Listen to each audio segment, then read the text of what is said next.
Hakadosh Boker Or Masechet Gittin Daf Kaf Amud Aleph 28:1. We just went and we just spoke about that if it's going to be Mishum Kritut Deitba, which means somebody came and he took out a Sefer Torah and he gave it to the woman, right? So now if he takes a Sefer Torah and he gives it to the woman, right, we want to say that it's not going to be a good get, right? But then he says, Mishum Kritut Deitba, if it's going to be because of the Kritut, which are in the Sefer Torah, you need the katav la lishma. You need that the get has to be written lishma. Veleka, you don't have that.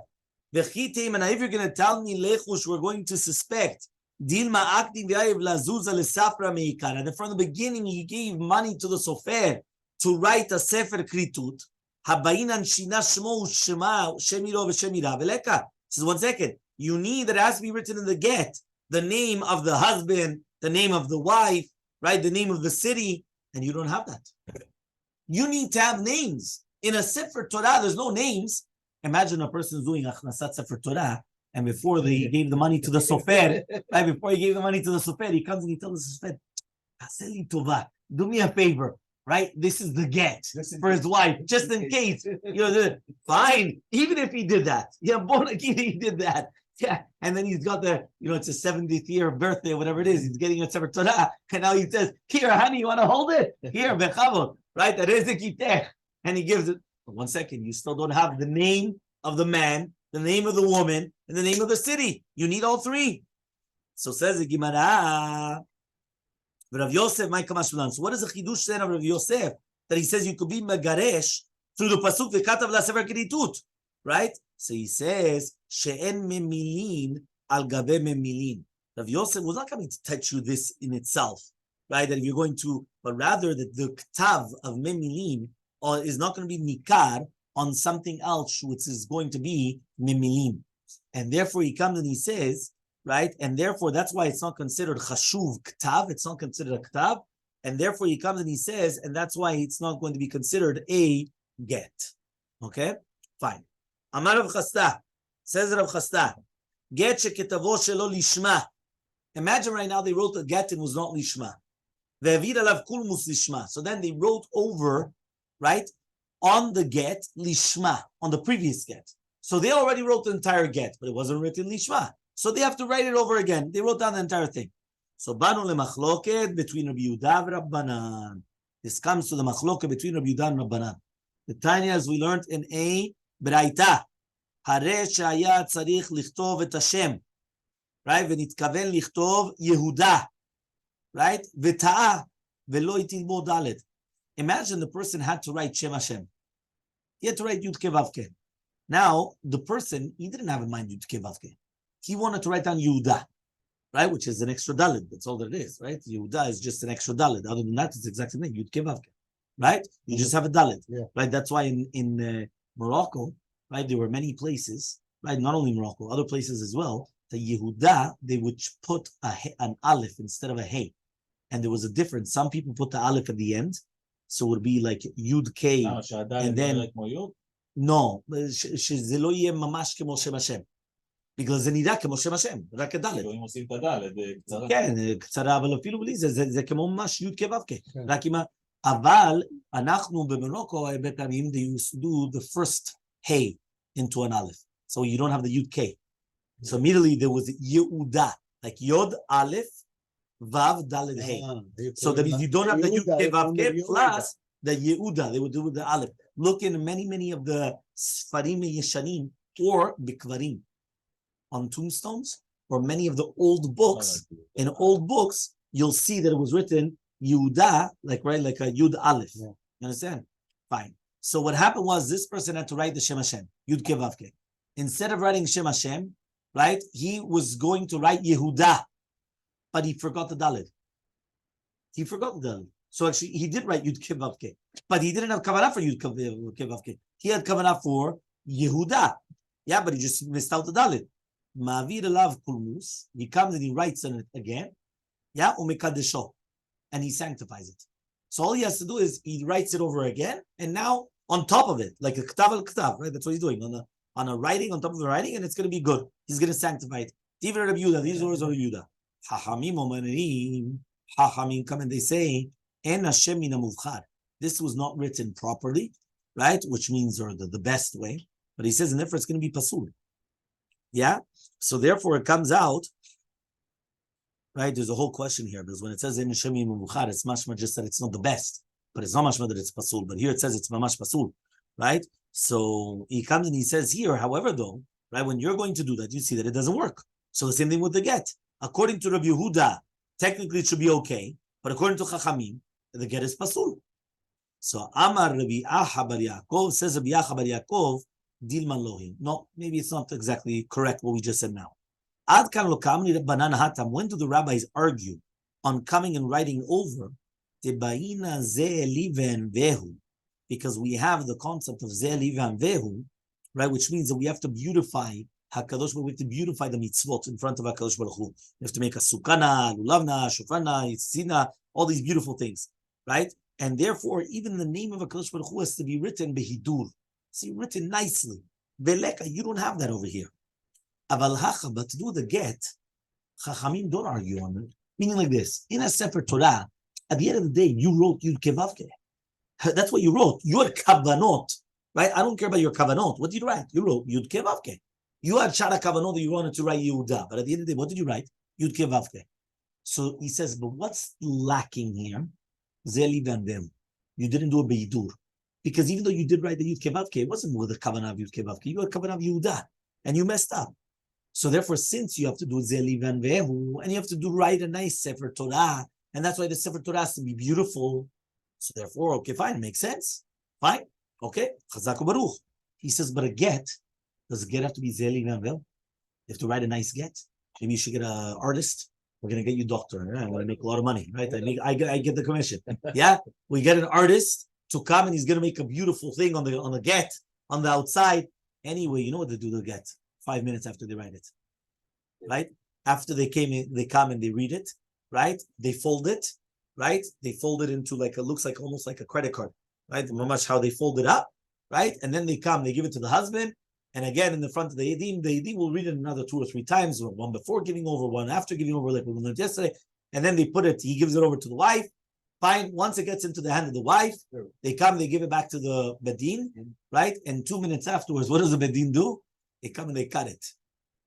They cut it like a scissor. Like they come. Does she have no approval for that? I mean, no, she gets a piece of paper from the bedin, but she doesn't keep the get. The get stays in the bedin. The reason why the get stays in the bedin is because we don't want anybody to come and take them afterwards and say, you know what, I think this get is pasul. Why? Because they wrote Miami, or they wrote I don't know what. Let's say they wrote Miami with 1 yod instead of 2 yods. No, because if you make the get pasul, so then now all the children are mamzerim if she got married to a second husband. So we don't want problems. We don't look for problems. But you know how it is. People, they always like to look for problems, right? They come, they want to look for a problem. So right away they're going to say, it's pasul. So therefore, she doesn't have the get. No get. She doesn't have the get. She has a proof that she got divorced. It's a piece of paper from the bedin, signed by the 3 dayanim. She got divorced. The get itself, it's not in her possession. She doesn't give it. They don't even want to give her a picture of it. Nada. Nothing. Yeah? So that's why they don't do it. It was, if not, doctor, I could have made you a millionaire. Yeah? So what happened with that? Yeah, you make a house and then it broken and this and the mizbeach with tears coming down, and you could have done many things. What happened with that guy that they threw the get on her face? However, though, but I get there's no zeli b'meu, so even the chachamim would agree that it's going to be okay. Fine. Next. Amar Rav Chasta, says Rav Chasta, Yachilna lemifsilinu lechule gita de alma. If I really wanted to, I could be posel all the gets in the world. So says Rav Chasta, I could be posel every get in the world. So Elmaleh Rava comes and he tells Rav Chasta, my tama, what's the reasoning? If it's because it's written that he has to write it, right? Which means, right, the mashmaut is that the husband has to write the get, which means that he has to pay the sofer. The hachan here, really, be'emet, she's the one that's writing it, which means she's the one that's paying for the sofer. So says the Gemara, maybe the rabbis are coming and being makneh to her, right, to him, sorry, which means that means even though she's the one that's paying it, maybe they're makned zetin kilu, that now he has to come, right? And that it belongs to him. So the first v'katav, meaning what does it say? Who writes the get? He has to write the get. So you're right. He's not actually writing the get. He's not a sufer. So he's getting a shaliach to write the get. Who's a shaliach? The sufer. But if it says v'katav, he has to write it. No. If she's coming and she's paying for it, he's not writing it. She's writing it. So he says, yeah, but even if that's going to happen, maybe the rabbis acquired the money to him, meaning she has to pay for it, but it acquires to him. So it says, but rather because it's written, here, you're not actually giving her anything, right? He says, why? Not because the niyad of the get is katuv, is not even shaveh pruta. So therefore, it's a get pasul, right? Dilma netinat geti. Maybe it is bemet, venatan, right? Could be that it's going to be a girushin, right? By giving something over. But it's not mitzvah lomar that he has to give her something which is a value of money. Meaning, even though the piece of paper is how much? 1 cent, right? But even if it's going to be 1 cent, it's not value. It's not shaveh pruta. But he says, but maybe bemet, venatan doesn't have to mean that you have to actually give something over of a value. Teida, what's the proof?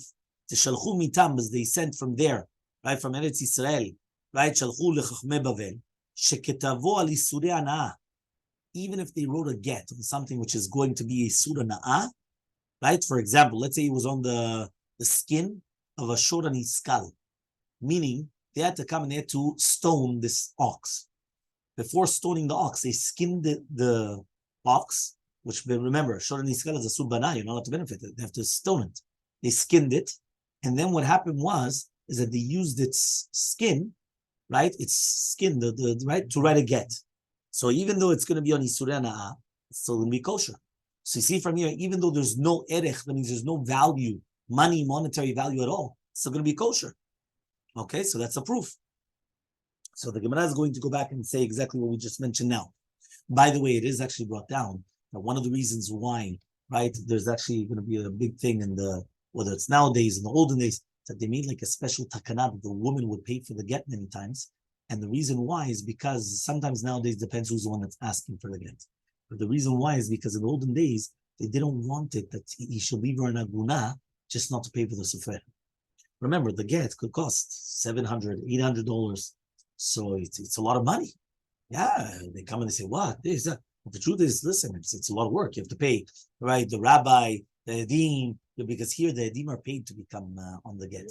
Yeah, and there's like 3 or 4 different reasons where the edim paid. Usually an ed, the witness, can never be paid. What? No, here it costs $700. I don't remember how much it is in Israel. Right?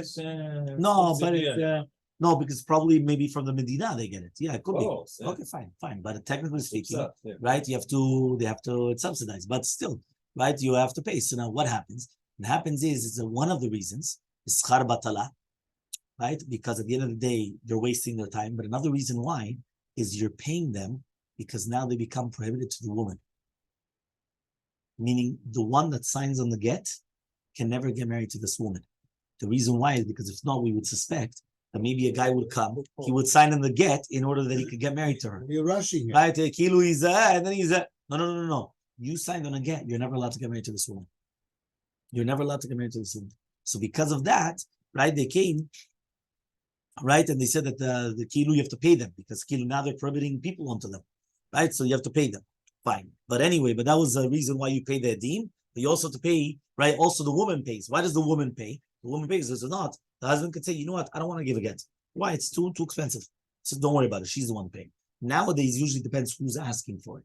If it's a husband that's asking to give the get, usually the husband will pay, right? If it's a wife that's asking for it, many times the wife will pay, but it depends on the circumstances. Okay? Gufa, it was stated. Shalchu mitam, they sent from Eretz Yisrael to Bavel. Ketavo al isurei hana'ah kasher. If they wrote on isurei hana'ah, it's going to be kosher. Amar Ravashi comes and he says, we also learned this in the Mishnah. Al he'aleh shel zayit. You could write it on an aleh shel zayit. So you see from here, an aleh shel zayit, right, on one leaf of an olive tree. Does it have value?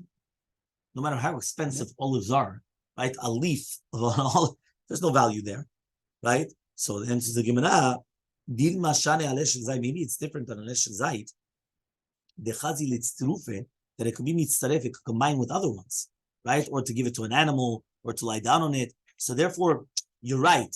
You're on its own, maybe it's not But really, be'emet, it's very different to other Isuri Ana because it could be mitzaref to big ones. Meaning, how much is an olive leaf worth? Maybe 1 cent, right? Yeah, but if you put 100 of them together, maybe they're worth something. Isuri Ana is zero value. It's not that it's 1 cent and you could combine with other things. It's zero value. Okay, it's fine. Tanya, we learned in the right. Rabbi says, Ketavo al Isuri Ana is kasher. Right? If you're going to write on Isuri Ana, it's going to be kasher. Nafak lewi. So Levi came out. The Rasha Mishmed Rabbi. He said in the name of Rabbi. Velo kilseh, right? He didn't. Nobody actually came and nobody said it was such an incredible halacha, which means he didn't accept it. But he said in Mishmed Rabim. But he said it was the name of a lot of people. He didn't say Rabbi said this. He just said this is what's halacha. They kilsuha. They went. They accepted it.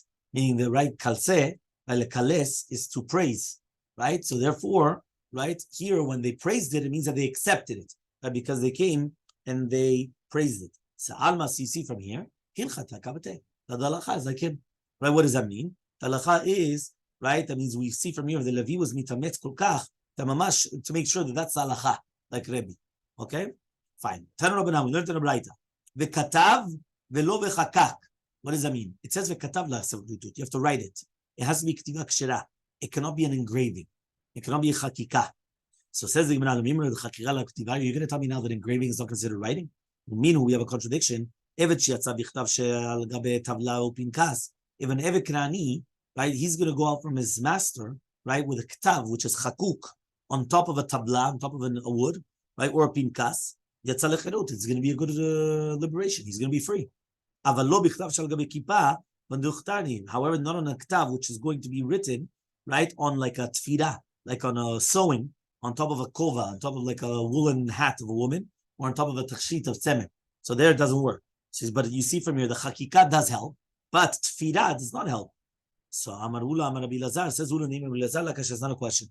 The chak tochot, the had the chak yerechot.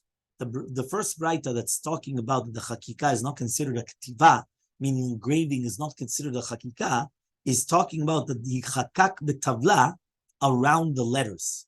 Which means, right, that you didn't engrave the letter. You engraved around the letter. And now the letter is sticking out. That's called chak tochot. Right? However, though, why? Because you didn't actually make the letter. You carved around the letter, and now the letter was done on its own. However, though, when it says chak yerechot, which means the second writer, that it says it's going to be kosher, you actually did the letter in itself. Right? And that's going to be a kosher writing. So says the Gemara, v'tochot lo. What? Chak tochot is not kosher? Or meaning we have a contradiction. Lo yaketovo shokea. If it wasn't going to be, right, that means the ktav of the tzitz. Remember, the tzitz was the head plate of the Kohen Gadol. And it used to be written Kodesh Lashem.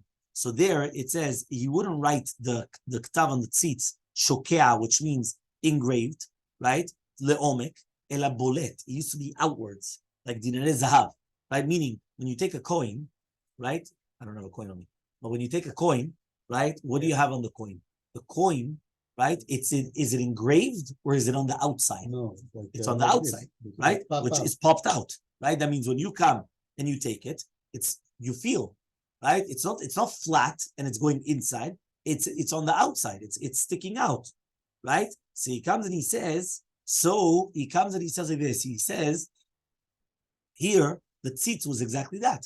The tzitz was done, right? Not inside, but rather outside. It was bolet, right?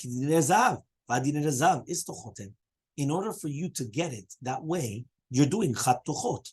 You're carving around it, right? And by you carving it around it, everything is lower down, and this is higher up. So therefore, that's called chat tochot. And there's going to be kosher. And you're writing Kodesh Lashem. By here, you're saying there's not going to be kosher. And so the Gemara, no. The tzitz was like a dinarei zahav, like a golden coin, but not like a golden coin. Get dinarei zahav like a golden coin, the bolet, that is going to be outside, but not like a dinarei zahav, the iloatam is there, it's tochot. Hachatz yerechot, here it's going to be yerechot, which means, right, that the uman used to come and used to be choret gufan shel haotiyot, the dochek et yerechotem mitzido echad, used to push it in until the uvletu betzido acher, until he used to go on the other side as well. So for since he also used to do that, then he used to do both. Chak yerechot and then chak tochot. Right? Chak tochot, chak yerechot. Elmaleh Ravina Ravashi says Ravina to Ravashi, Rushma. Rushma is that a roshem, it's like an imprint that you do in a coin. Michratz charitz, right? That you're going to be dochek and you're going to be mashkia, right? You're going to put it inside. Or kanufe michanef, or is it going to be dochek the zahav in a certain place and you're going to put it in the middle? Meaning, are you pressing it in or are you pushing everything towards the middle and now you have something sticking out? That's the question. So Elmaleh, he says, Michratz charitz, this is the way that you're doing. You're pushing it inside and then you're going around. So the tzurat matvia is boletet me'alea, so it's chatuchot. So 8 so they asked the question of Inator Rashi, loya ketovo, they wouldn't write it, shokea lebolet, kidin zahav. Now, if you're going to tell me Michratz charitz, if you're going to tell me now that it's going to be Michratz charitz, right? Kafa mubet, 20b. Yeah? If you're going to tell me now that it's going to be Michratz charitz, haba'inan, right? You need michtav. You need michtav, right? Veleka, you don't have it. Right? You don't have it. Right? It's written michtav pituchechutam. Now, if you're going to tell me now that this is charitz, like in print, it's not considered a writing. And it says michtav pituchechutam. So you have to write it. And says the Gemara the same thing. Kidinei zahav lo kidinei zahav, kidinei zahav the bulet, that it used to stick out, but it's not like the dinei zahav dilu ata migavai v'achamavrai. There by dinei zahav, he used to do it from the inside, which means that the uman used to come and put the pressure, and then he used to push it out. Here, it was from the outside, okay? Which means from the tzido sheni of the tzitz, from the other side of the tzitz, right? Which is basically used to put it by the forehead. That was made by very dark, right? And therefore, he used to come and he used to make it yerechot, right? But that's what he says, right? Choret yerechot atiyot v'dochkan. He used to push them out, so he used to do it on the other side as well. Ba minei Rava Rav Nachman. So ask Rava from Rav Nachman. Katav la get al tash zahav. What happens if he wrote her a get on a gold ornament, right? Dimkom latel la Yerushalayim shel zahav, hu natal la get shel zahav. Yeah, he gave her a get of zahav. Get, yeah. Amala, and he told her, hitkabli gitech hitkabli ketubvatech. Here's your get and your ketubah together here. Why? The gold. She's able to come and use it for she's able to use it. So therefore it's going to be thing. What's the problem? Mao, what's halacha? Part of the deal. Yeah, it's part of the deal. Is it good or not? So Elmaleh says, nitkabla gita, nitkabla ketubata. Yes, it's good. She received her get and her ketubah at the same time. Yeah? We don't destroy the get. No. Well, so they asked the question, nitkabli gitech v'ashali ketubatech. Right, 1 second, but there's a question now. It says that a husband that came and he gave this get to the wife, and it's written on gold. He comes and he tells her, and the rest, right, meaning the rest of the gold around it is for your ketubah, right? It says 1 second. Here, this Braita says mefurash that what happened is that he wrote it on the atash shel gold. So imagine right now you have here, right? Let's just come, right? Now, this is all gold, yeah, the entire thing. So he says, in this Braita that's written, they wrote the get here, and he said the rest of it, all around it, that's your ketubah. So he says only because there's something which is left over on the sides. That's why it's going to be good. Mashma, that what happens if he took the entire thing to write it? There's nothing left over on the sides. So it's mashma, it's not going to be a ketubah then, right? So he says, Hu adin afagav dele kashar, says the Gemara, no. Even though the Braita said that the shar was for the ketubah, the same halacha apply even if there's nothing else left. Yeah? However, though, what's coming to teach you, afagav dele kashar, even though there is something else left, Yamarla, if he told her yes, but if not, no. Meaning, even if there was nothing on the sides, it would have been still been a good ketubah. But only if he would have said it. If he didn't say anything, it's not going to be, even if there was shar. And even if there was on the sides, it doesn't help unless he says it, that this is your ketubah. My tama, what's the reasoning? Avira de migiltahu, because then the extra space is considered tafel to the ktav. So therefore, she only got her get and not anything else. Meaning, if he doesn't say it explicitly, this is your ketubah, even if there's leftover space on the sides, the leftover space is batel to the get. And therefore, he's giving her gold. Doesn't matter. Doesn't matter. He has to say it. He has to say, this is your get and your ketubah. Okay? Fine. So now, says the Gemara. Tanu Rabbanan, we learned in a Braita Hareze gitech v'niyar sheli. Another case. Imagine a person comes and he says, "This is your get, but the paper belongs to me."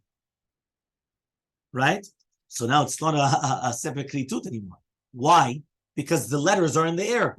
So ena megureshet, she's not divorced. But al menat shetachzil li et niyar. But if he says it's on condition that you're going to give me back the paper, hareze megureshet, then she is megureshet. Why? Because he did give her the niyar as a present, but he made a t'nai. And the t'nai is that after you receive it and it's yours, now you have to give it back to me. So therefore, it's a matana min al-achzir, and matana min al-achzir is called a matanam, a present on condition to give it back to me. Is still considered a present. That's what you always do by a lulav and etrog. When you want to lend a lulav and etrog to somebody, what do? Matana min al-achzir. You give it as a present on condition to give it back to you, and then that's it. But if not, you give it to him as a present, he can tell you, litraut, and he walks out. You can't do anything. So by Rav Papa comes and he asks the following question: Ben shita leshita, uben teva leteva, mai. What happens if he leaves the paper in between the shurot and in between the words?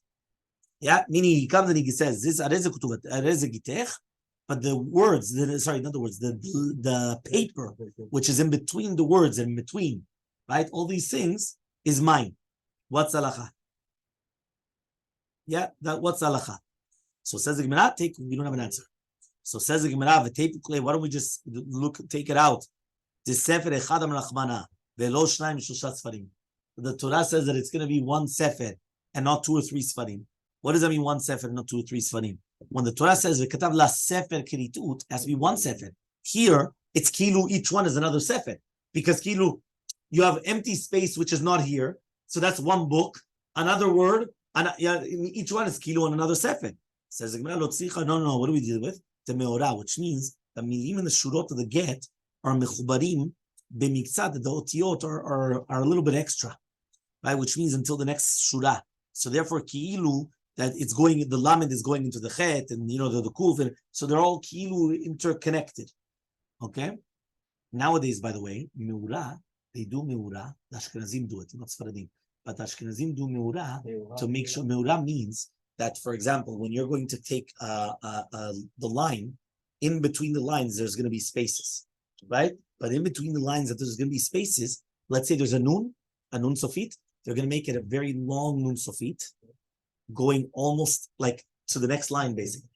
And the same thing, a lamed, they're going to go upwards, right? All the way to the line above. I've seen Why? That's called meurah. So you can't add anything in the middle. You can't add anything in the middle. So there's 2 reasons why, but that's one of the reasons. So you can't add anything in the middle. So that's called meurot.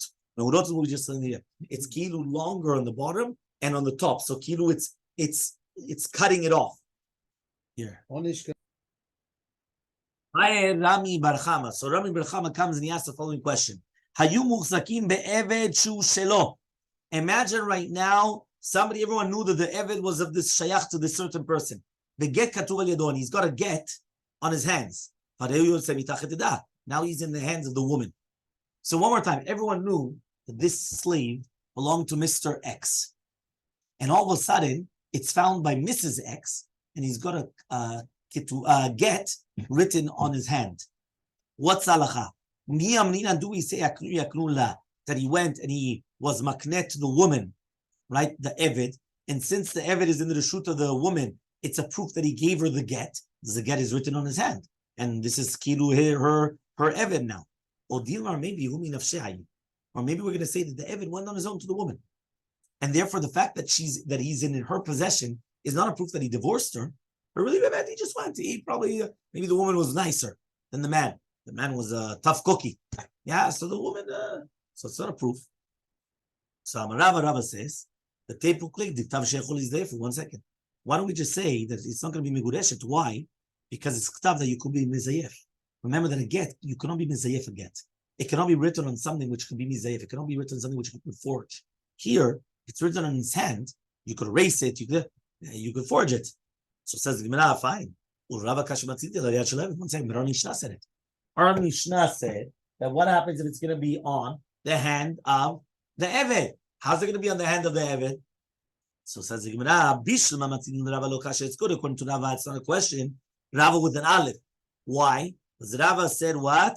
To do with Edem Esirah, which means that we don't care about what's written on the get, as long as, because because we have a demesira, we have witnesses that they gave it over. Rabbi Eliezer, and it's according to Rabbi Eliezer that he says a demesira karte. But according to Rabbi Merchama, it's going to be a question because he says that you need a dechatima, right? And therefore, it doesn't help. So what's going to happen here? So the Rabbi Merchama Nami Lakashi says, no, it's not a question. So you know how? What Mordechai said yesterday. You know what the case was? He did a ktovet ka'aka. You know what a ktovet ka'aka is? Tattoo. He did like a tattoo. So says the Gemara, hashta dati la'achi. Well, one second, right? He says, right? Now, even though again, Mina Torah, obviously you're not allowed to make a ktovet ka'aka, you're not allowed to make tattoos. If you did do it no, but it's an Evet Kenani. He's chayav b'mitzvot like a woman. It's chayav b'mitzvot like a woman. Remember, an Evet Kenani, the second he becomes in your possession, because b'milah it's chayav b'mitzvot like a woman. אין דבר כזה. הוא לא עבד שלך. אין דבר כזה. עבד כנעני, הכוונה that you take an עבד, it becomes your עבד. You do במילה, he's not, he's חייב לצאות עם woman. No. It says over here, now that you just said you were talking about a tattoo, our Mishnah is also not a question. It's also a Ktovet Kaka. So Mayavila, so what's the answer then, Bemet? Yeah? Is she believed or not? He actually did a Ktovet Kaka, he did a tattoo of the get. So Tashema, we're going to try to bring a proof that says Hagodrot, these are animals. And Chazakah, they don't have a Chazakah. Why? Because basically the fact that you have them in your hand, because they could go on their own. Right? Which means that you never sold them, they just came on their own. Right? Because sometimes they do that. The animals just wander off. Right? Imagine right now you come, you say this is your dog. Sometimes the dog just wanders off, or a cat just wanders off. You understand? So he comes and he says, right? So therefore it's not going to be a proof. So therefore, the same thing, an Eved that is going to be on his hands, right? The thing is not going to be a proof that he actually came and he divorced her. Okay? Okay. By Rabbi Bar Chama. Rabbi Bar Chama comes and he asks the following question. Hayu muchzakim betavla shehi shelah. Imagine right now they had a tavla that belongs to her. A tavla is a luach etz, a piece of wood that belongs to her. The get katuv aleh, there's written a get on it. But now it's under the husband's possession, right? Which means the husband comes and he has the tavla in his hands. Mau, what's halacha? That she acquired it to him, meaning it belonged to her. Everyone knew that it belonged to her, but now he has it, and now he wants to divorce her with this piece of luach etz, this wood. So do we say that she gave it to him beforehand? She acquired it to him, and therefore, when he wrote together, everything's perfect. Or Dilmar, maybe a woman doesn't know how to acquire it to him. So Rabbi says, Tashma, we're going to try to bring a proof, right? He also testified on a kfar katan that was in Yerushalayim, right? Right? There was an elderly person, right? This elderly person used to lend money to everybody in the kfar. He used to write it with his own signatures. And then other people used to come and they used to sign it. The story came from the Chachamim, right? They said it's kosher. So everyone understood what happened. One more time, right? The Lovim used to come and they used to take the shtar and they used to get people to sign it. And then they used to come back to the Zaken and they used to get the loan. So some people say that 1 second, the shtar is not kosher because it wasn't done during the time of the Alva, right? And here it was a Zaken, he was writing it in his home. Everyone understood what happened. One more time. You have a Zaken. He's too old. So what he used to do? He used to lend money to everybody. He had a lot of money. So what happened? Right? A person used to come to him. I need $1,000. No problem. He writes it. Right? That this person is going to come. He's going to owe him $1,000. Right? And then what happens? Right? And then he used to give it to the guy. The guy used to go get it signed by 2 people. And then he used to come back. When he used to give it to the Zaken, this kid used to give him $1,000. Just 1 second. But it wasn't done during the time of the halva. It wasn't done during the time of the halva. So says the Gemara, why? Habayina, we need Sefer Mikneh. Sefer Mikneh means that we need that it has to be written at the time. That it has to be for sure is his. But like here, you don't have it. Because you don't have this at the time of the why? Because the Malveh, he wrote it on his own. But rather, he acquired it to him. So just like he acquired it to him, so to here, the woman could acquire it to the husband in order to write the get. So Amar Rava says, Micah, what's the question? Dilma, maybe Zaken Shani, maybe the Zaken is different, but he knows how to be makne. We're not talking about here. We're talking about Zaken. Maybe the Zaken knows how to be makne to acquire it to somebody else, but maybe not the woman. Rather, the Gemara says, we learn from another place. We're talking about there an arev, and therefore we're trying to bring a proof of that. Does he know how to actually come and add it or not? We continue with Hashem tomorrow.